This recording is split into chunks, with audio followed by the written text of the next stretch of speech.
नमस्कार दोस्तों, the excellence classes की तरफ से मैं नरेश शर्मा आपका स्वागत करता हूं इकोलॉजी एंड एनवायरनमेंट की लेक्चर सीरीज के फर्स्ट लेक्चर में। इस बुक के लिए हमने रेफरेंस बुक को यूज किया है शंकर आईएएस की एनवायरनमेंट बुक को।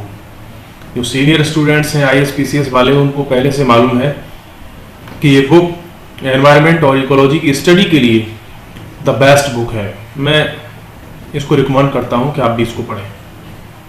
और इस लेक्चर सीरीज में आपको कंप्लीट कवरेज मिलेगा इकोलॉजी एंड एनवायरनमेंट का, चाहे आप यूपीएससी वाले हो या अदर वनडे एग्जाम वाले हो, या आप टेट वाले हो, सीडीएस वाले हो, एनडीए वाले हो, एसएससी वाले हो या अदर किसी एग्जाम वाले हो। आपके लिए लेक्चर सीरीज बहुत ही बेनिफिशियल होने वाली है। तो आइए स्टार्ट करते हैं। यहाँ सबसे पहले हम देखते हैं कि इकोलॉजी का मीनिंग क्या है। इकोलॉजी दो शब्दों से मिलकर के बनता है, ओक्योस एंड लोगोस। जब दोनों शब्दों को मिला देते हैं तो बनता है इकोलॉजी। ओक्योस का मीनिंग होता है होम या कोई स्थान, रहने का स्थान, प्लेस टू लिव। और लोगोस का मीनिंग होता है स्टडी।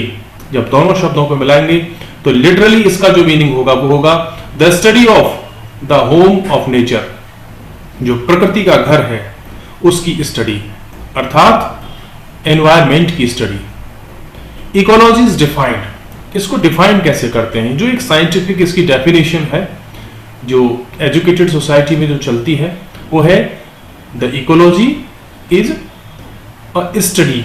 वो स्टडी कैसी? Scientific study. और स्टडी किसकी? द रिलेशनशिप, रिलेशनशिप की स्टडी।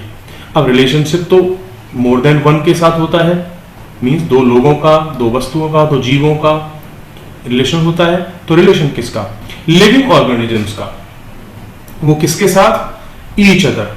उन लिविंग ऑर्गेनिज्म का आपस में रिलेशनशिप, और वो जो ऑर्गेनिजम्स हैं उनका एनवायरनमेंट के साथ में रिलेशनशिप। अर्थात मैं अगर एग्जांपल लूं, ये समझो एक फिश है, तो जब हम बात करेंगे इकोलॉजी की फिश के रिगार्डिंग में, तो यह बात होगी कि फिश का अदर फिश के साथ में क्या रिलेशन है, वो कैसे सरवाइव करते हैं, एक दूसरे पर कैसे डिपेंडेंट है।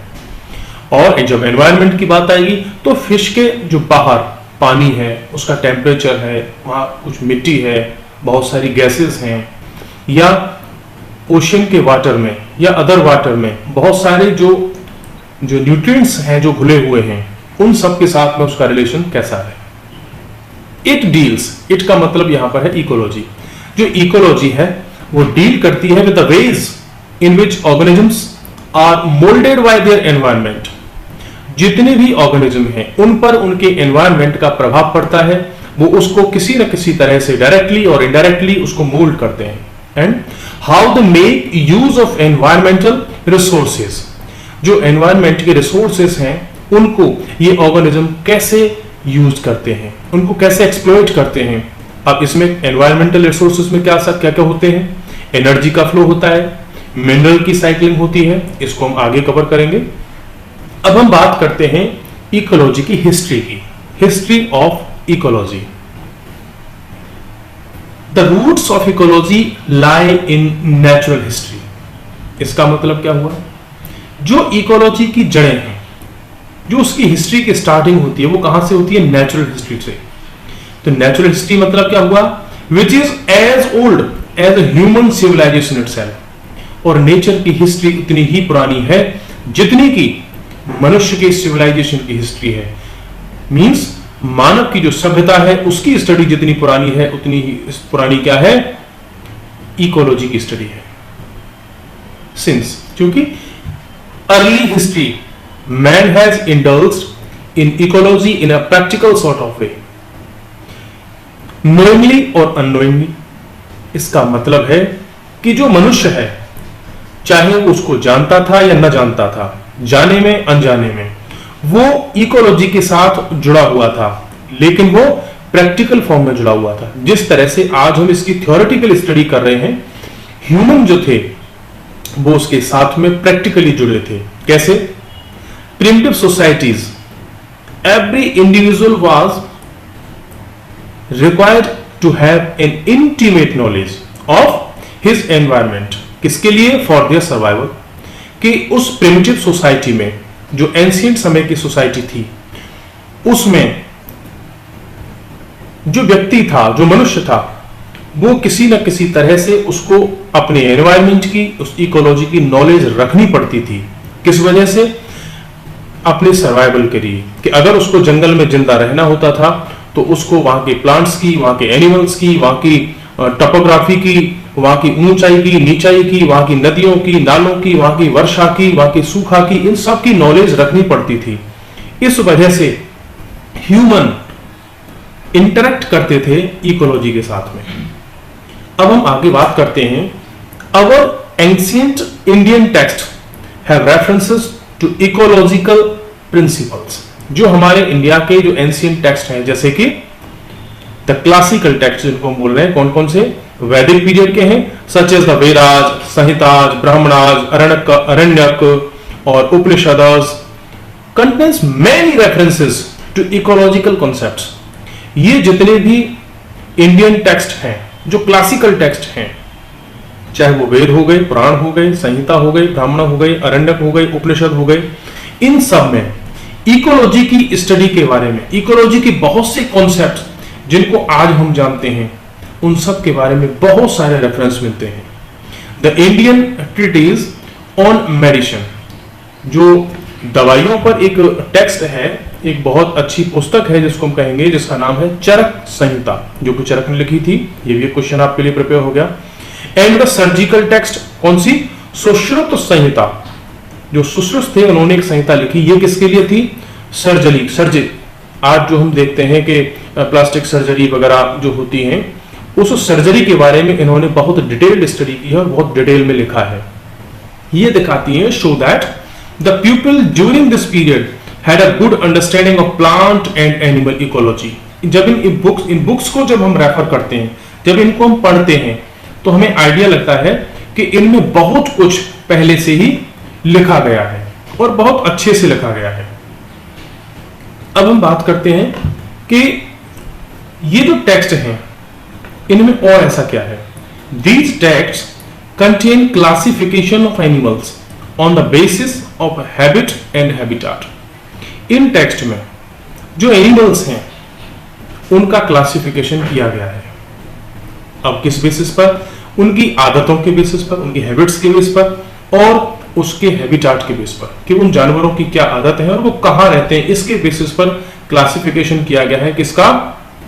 एनिमल्स का। और किसके बेसिस पर? Land in terms of nature of soil. जो सॉइल है, जो मिट्टी है, उसका नेचर कैसा है, उसके आधार पर भी क्लासिफिकेशन किया गया है। और किसके बेसिस पर? क्लाइमेट के बेसिस पर, कि भाई वहां का क्लाइमेट कैसा है, वहां पर वर्षा ज्यादा होती है, गर्मी ज्यादा पड़ती है, या सर्दी ज्यादा पड़ती है, या वो ओशियन के आसपास का क्षेत्र है, इस तरह से। और किसके बेसिस पर? वेजिटेशन के बेसिस पर भी एनिमल्स का क्लासिफिकेशन इन टेक्स्ट में किया गया है। वेजिटेशन इन द सेंस कि यदि हम बात करेंगे कि जो शेर हैं वो कहां पाए जाएंगे, या जो हाथी हैं एनिमल्स में, जो एलिफेंट्स हैं वो कहां पाए जाएंगे, या जो तेंदुआ है वो कहां पाया जाएगा। तो इनके लिए जो एनवायरनमेंट होगा, जहां इनको ठीक से भोजन मिल पाएगा, इनको शिकार करने के लिए अदर जानवर मिल पाएंगे, वहीं तो ये निवास करेंगे। तो इस बेसिस पर भी क्लासिफिकेशन किया गया है। और क्या है? And description of plants typical to various localities. और इन टेक्स्ट में प्लांट्स का जो डिस्क्रिप्शन है वो भी काफी डीप नॉलेज के बेसिस पर दिया गया है। अब चरक संहिता contains information that air, land, water and seasons were indispensable for life। ये कहते हैं कि एयर, हवा, वायु, लैंड, धरती, वाटर, पानी, सीजन्स, ये सब इंडिस्पेंसिबल है किसके लिए? लाइफ के लिए। एंड उन्होंने ये भी लिखा है, the polluted air and water were injurious to health, कि जो प्रदूषित पानी है, प्रदूषित हवा है, प्रदूषित मिट्टी है, ये सब स्वास्थ्य के लिए नुकसानदायक है। अब हम बात करते हैं कि एनवायरनमेंट क्या है और उसके कंपोनेंट्स क्या है। मतलब कि एनवायरनमेंट है क्या और वो किन किन चीजों से मिलकर के बनता है, किन किन तत्वों से मिलकर के एनवायरमेंट बनता है। तो आइए जानते हैं एवरीथिंग दैट सराउंड्स और अफेक्ट्स एन ऑर्गेनिज्म, सब कुछ जो हमारे चारों ओर है और जो हमको अफेक्ट करता है, वो सब कुछ during its lifetime is collectively known as its environment. तो हमारे जीवन में, संपूर्ण जीवन में जो कुछ भी हमारे आसपास है, चाहे वो किसी का घर हो, मकान हो, व्यक्ति हो, पेड़ हो, एनिमल्स हो, ट्रीज हो, वहां का क्लाइमेट हो, वहां का एनवायरमेंट हो, वहां के लोग हों, वो सब कुछ मिलकर के बनाते हैं क्या? एनवायरमेंट। नेक्स्ट हम बात करते हैं, the environment is defined as the sum total of living, non living components, influences, events surrounding an organism. Environment में वो सब कुछ शामिल है, चाहे वो लिविंग ऑर्गेनिज्म हो, नॉन लिविंग कंपोनेंट्स हो उसके। नॉन लिविंग मतलब जैसे मिट्टी हो गया, प्रकाश हो गया, ठीक है, और इन्फ्लुएंसेस, जो चीजें प्रभावित करती हैं। सपोज करो कि क्या मनुष्य को सन की लाइट प्रभावित करती है, लेकिन सन तो बहुत दूर है, हाँ, वो भी एनवायरमेंट में शामिल है। बहुत सारी इवेंट्स जो अर्थ है वो सन के चारों ओर घूमती है, तो वो क्या है? वो एक इवेंट है। सीजन्स का बदलना क्या है? एक इवेंट है। तो ये भी किसका कंपोनेंट है? एनवायरमेंट का कंपोनेंट है। सराउंडिंग एन ऑर्गेनिज्म, एक ऑर्गेनिज्म के चारों ओर जो कुछ भी है वो सब क्या है? वो एनवायरमेंट है। All organisms from virus to man, virus सबसे छोटा जीव, अगर मैं कहूं वायरस को लिविंग और नॉन लिविंग के बीच की कड़ी भी कहा जाता है। तो वायरस से लेकर के मैन तक, हाथी, व्हेल और भी जितने बड़े जीव हैं, वो सब are obligatory dependent on the other organism. ये सब जीव हैं, जितने भी जीव हैं, वो सब डायरेक्टली इनडायरेक्टली कहीं ना कहीं एक दूसरे पर क्या है? वो डिपेंड है। और वो किस पर डिपेंड है? एनवायरमेंट पर डिपेंड है। कैसे? किसके लिए? फूड के लिए, एनर्जी के लिए, वाटर के लिए, ऑक्सीजन के लिए, शेल्टर के लिए, और भी बहुत सारी जो नीड्स होती हैं उन सब के लिए। और इसको एक एग्जांपल से हम समझ सकते हैं।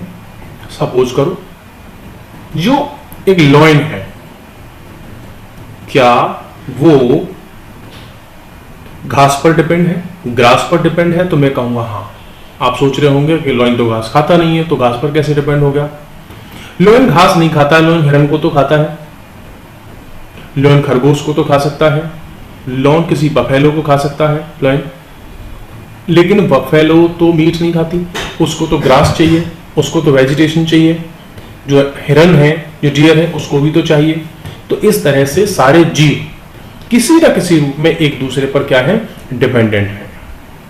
The relationship and interaction between organism and environment, जो रिलेशनशिप है, जो उनके संबंध है, जो इंटरेक्शन है, उनके बीच में जो वार्तालाप है, जो एक दूसरे से मिलते हैं, बिटवीन ऑर्गेनिज्म एंड एनवायरमेंट, जो जीव जंतु हैं उनका अपने एनवायरमेंट के साथ जो रिलेशन है वो हाईली कॉम्प्लेक्स है। इट कॉम्प्राइजेस बोथ, क्या?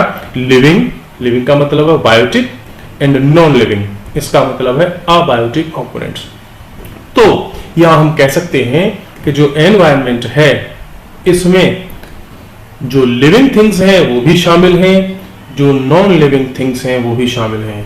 तो इसमें ट्रीज भी शामिल है, इसमें प्लांट्स भी शामिल है, इसमें सन भी शामिल है, इसमें मिट्टी भी शामिल है, इसमें आपके पास में रखा हुआ कंप्यूटर भी शामिल है, आसपास में बनी हुई सड़कें भी शामिल हैं, पानी भी शामिल है, गैसेस भी शामिल हैं।